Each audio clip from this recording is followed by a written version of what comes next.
Namaste. Hi everyone. I'm Devasmita and welcome to Study Citadel. This is my new channel and we will study and learn everything about mathematics here. Alright. So today we are discussing about an important chapter from class 8 and that is linear equation in one variable. This is the second chapter from your NCERT notebook. So make sure you will go through your book while watching this video and make proper notes. So let's learn about linear equation and how to solve linear equations. ठीक है? तो जब हम बोलते हैं कि linear equation in one variable, इसको समझने से पहले हमारे दिमाग में पहले क्या आता है? इक्वेशन. इक्वेशन क्या होता है? इक्वेशन को समझने से पहले हमने क्लास 7th में पढ़ा है एल्जेब्रिक एक्सप्रेशंस के बारे में. एल्जेब्रिक एक्सप्रेशंस क्या होते हैं? अगर हमने लिखा 5x, ये एक एल्जेब्रिक एक्सप्रेशन है. ठीक है. अगर मैं लिखती हूँ 2x + 3, ये क्या होगा? ये भी एक एक्सप्रेशन होगा.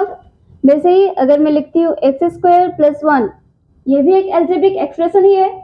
वैसे लिखते हैं x² + 2x + 3, ये क्या है? ये भी एक एक्सप्रेशन है. वैसे ही अगर मैं लिखूँ x + y + z + x y z, ये क्या है? ये भी एक एक्सप्रेशन ही है. वैसे ही अगर लिखे x + y + 6, ये भी एक एक्सप्रेशन है. ठीक है. तो ये सारे एल्जेब्रिक एक्सप्रेशंस होते हैं. एल्जेब्रिक एक्सप्रेशन क्या होता है हमें पता चला. तो अब हमें क्या ढूंढना है? एल्जेब्रिक इक्वेशन क्या होता है? एल्जेब्रिक इक्वेशन को कैसे लिखते हैं हम? अगर मैं यहाँ पे 5x = 10 ऐसे लिख दूं, तब ये एक एल्जेब्रिक इक्वेशन बन गया. ठीक है. मतलब हमने यहाँ पे क्या देखा? जब एल्जेब्रिक एक्सप्रेशन के पास हमने इक्वलिटी साइन लगाया और वहां पे एक नंबर लिखो या फिर कोई एल्जेब्रिक एक्सप्रेशन ही लिख दो, वो हो जाएगा एक इक्वेशन. मतलब जब इक्वलिटी साइन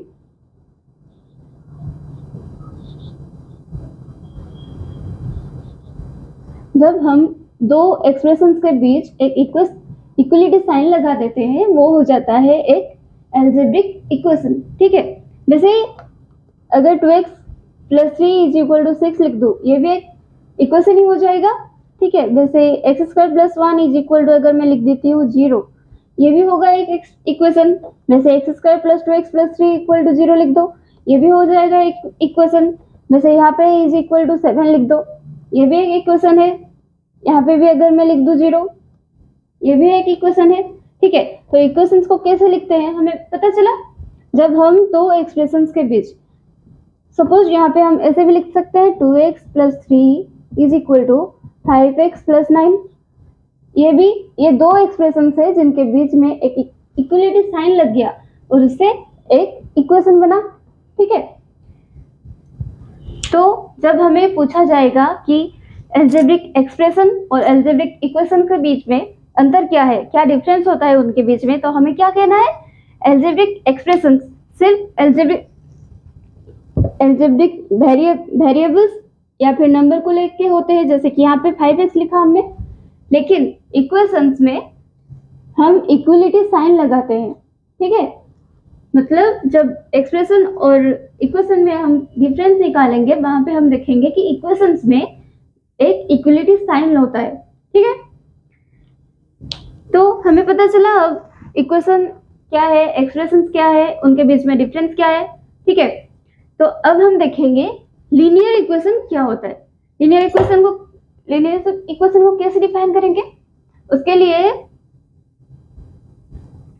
लिए हमें हमने जो भी इक्वेशन लिया है यहाँ पे, उस पे हमको देखना है जो भी वेरिएबल है उनका पावर, हाईएस्ट पावर कितना है. जब उनका हाईएस्ट पावर 1 होगा, वही होगा linear equation. Otherwise that is not a linear equation. ठीक है. तो यहाँ पे हम चेक करते हैं. जब हम देखेंगे 5x = 10, यहाँ पे वेरिएबल कौन है? x एक वेरिएबल है. वेरिएबल क्या होते हैं? जब हम एक इक्वेशन लिखते हैं, वहां पे आप कोई भी अल्फाबेट लगा लो, वो हो जाएगा वही इक्वेशन के लिए वो होगा एक वेरिएबल. जैसे कि यहाँ पे हमने x लिया है, हम यहाँ पे m भी लिख सकते हैं, 2m plus 4 is equal to 5, ऐसे लिखेंगे। तो इस इक्वेशन में m एक वेरिएबल है, ठीक है। वैसे ही आप कुछ भी अल्फाबेट ले लो, जैसे कि सपोज मैं यहाँ पे लिखती हूँ 5a plus 7 is equal to 9, ठीक है। यहाँ पे वेरिएबल क्या हो जाएगा, a, ठीक है। आप कोई भी अल्फाबेट लगाओ, m हो, a हो, x, y, z, कुछ भी लगाओ, वो एक वेरिएबल है। तो वेरिएबल क्या है पता चला। यहाँ पे हम देखेंगे वेरिएबल का पावर कितना है। यहाँ पे 5x इज इक्वल टू 10 लिखा है। यहाँ पे x का पावर कितना है, जब x लिखा होता है उसका पावर कितना होता है, x to the power 1। x square में पावर क्या होगा, 2। वैसे x क्यू लिखा है, अगर यहाँ पे पावर कितना होगा, 3। वैसे जब ओनली सिर्फ x से लिखा हो, वहां पे पावर कितना होता है, 1, ठीक है। तो इस वाले इक्वेशन में 5x इक्वल टू 10 में हमारा हाईएस्ट पावर कितना आया, 1, ठीक है। वैसे नेक्स्ट देखते हैं 2x प्लस 3 इक्वल टू 6। इस इक्वेशन में वेरिएबल कौन है, x का पावर कितना है, यहाँ पे 1 ही है। x के ऊपर कुछ लिखा है क्या, कुछ भी नहीं लिखा, मतलब वहां पे 1 है, ठीक है। ये हो गया 1, मतलब इस इक्वेशन का वेरिएबल का हाईएस्ट पावर 1 है। वैसे अगर इस इक्वेशन में देखें एक्स स्क्वायर प्लस 1 लिखा है, यहाँ पे वेरिएबल तो x है, हमें पता चल रहा है, लेकिन इसका हाईएस्ट पावर कितना है, यहाँ पे 2 लिखा है ना, तो इसका हाईएस्ट पावर हो गया 2, ठीक है। नेक्स्ट वाले इक्वेशन पे देखते हैं, यहाँ पे वेरिएबल कौन है, x, लेकिन x यहाँ पे दोनों जगह पे है, एक जगह एक्स स्क्वायर है, एक जगह 2x है। तो यहाँ पे x का हाईएस्ट पावर कितना होगा, यहाँ पे पावर है 2 और यहाँ पे पावर है 1, हाईएस्ट कौन सा वाला होगा, एक्स स्क्वायर। तो इस वाले इक्वेशन का हाईएस्ट पावर हो गया 2, ठीक है। अगर नेक्स्ट वाले इक्वेशन पे हम देखे, यहाँ पे x है, y है, z है, ठीक है। x y z is equal to 7 ऐसे दिया हुआ है। यहाँ पे देखो, यहाँ पे x एक वेरिएबल है, y एक वेरिएबल है, z एक वेरिएबल है, सब अलग अलग वेरिएबल्स है। तो यहाँ पे हाईएस्ट पावर देखेंगे हम। फर्स्ट देखते हैं x का हाईएस्ट पावर कितना होगा, x का हाईएस्ट पावर हो जाएगा 1। वैसे y का हाईएस्ट पावर क्या होगा, 1। z में हाईएस्ट पावर क्या है, 1। यहाँ पे हमने देखा क्या, 3 अलग अलग वेरिएबल्स है और सभी का हाईएस्ट पावर 1 है, ठीक है। नेक्स्ट वाले में देखो, यहाँ पे x और y है, तो यहाँ पे हो गया x का पावर हाईएस्ट पावर 1 और y का हाईएस्ट पावर 1, ठीक है। तो हमने यहाँ पे सारे इक्वेशंस में वेरिएबल्स के हाईएस्ट पावर निकाल लिए, ठीक है। अब देखेंगे कौन से वाले इक्वेशन में कौन सा वाला इक्वेशन हमारा होगा लीनियर इक्वेशन और कौन सा वाला नहीं होगा। हमने क्या कहा, लीनियर इक्वेशन होने के लिए इक्वेशन में जो भी वेरिएबल होगा उसका हाईएस्ट पावर 1 होना चाहिए, ठीक है। तो हम देखेंगे यहाँ पे जो भी इक्वेशन में वेरिएबल का हाईएस्ट पावर 1 होगा वो वाला होगा linear equation, otherwise that's not a linear equation. Alright, let's check.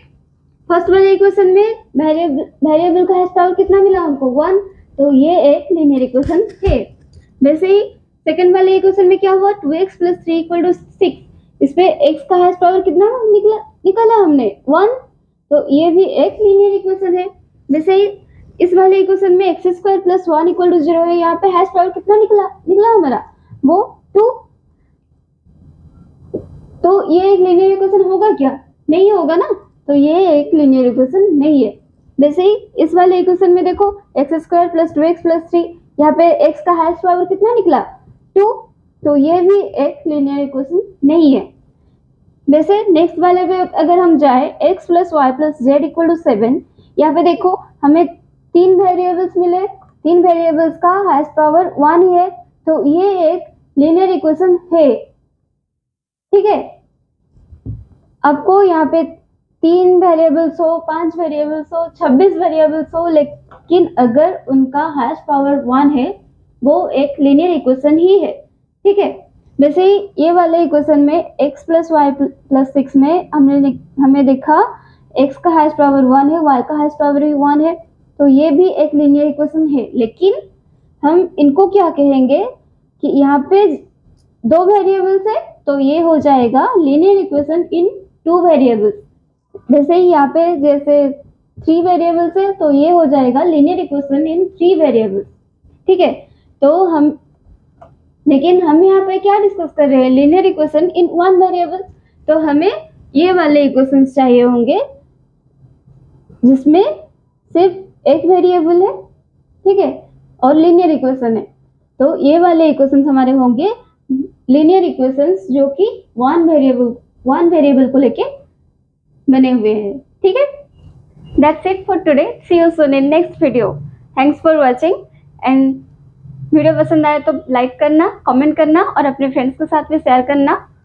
And don't forget to subscribe my channel study citadel and press the bell icon.